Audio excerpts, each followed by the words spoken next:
So the question that she offered up, she said, do I ever see a cost savings from criminal justice reform that was intended in state question 780, then to use those dollars to transfer over to the 781 and the rehabilitation programs?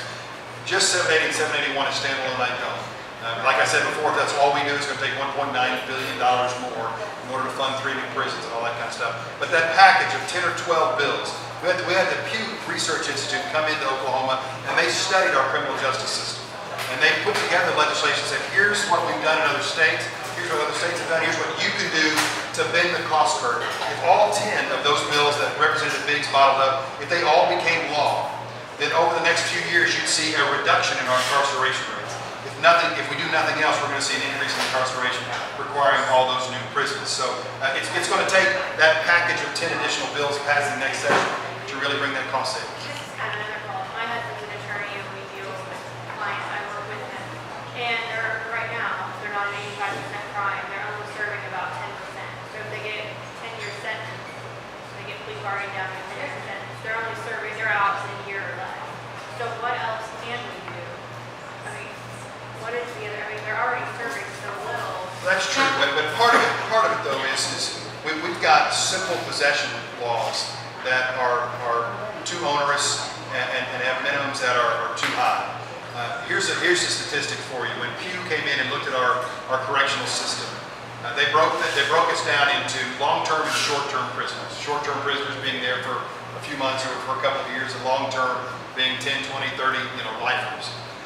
And they said that if you took all of our long-term prisoners, let's say short-term, if you took all of our short-term prisoners, the number one reason a short-termer was in jail in Oklahoma was because of a drug offense.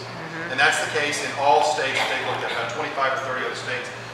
The number one offense for all short-termers in every prison system in the state is a drug offense. But then you go to the long-term offenses.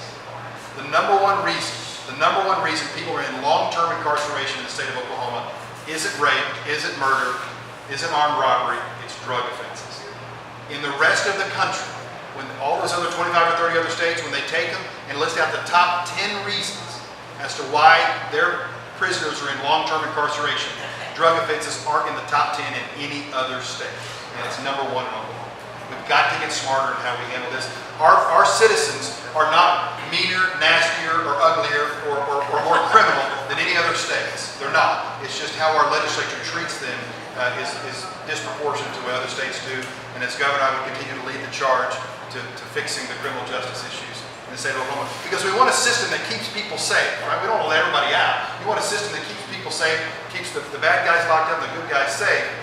But it also has to be cost effective, and it has to be effective, period. And right now, we're locking people up for 10 or 15 years, putting them back out on the streets. They're now felons, they can't get jobs, their kids have been wards of the state for 8 or 10 years, their marriage is dissolved, and it's just a mess. We're just not being effective in our leadership. Any other questions?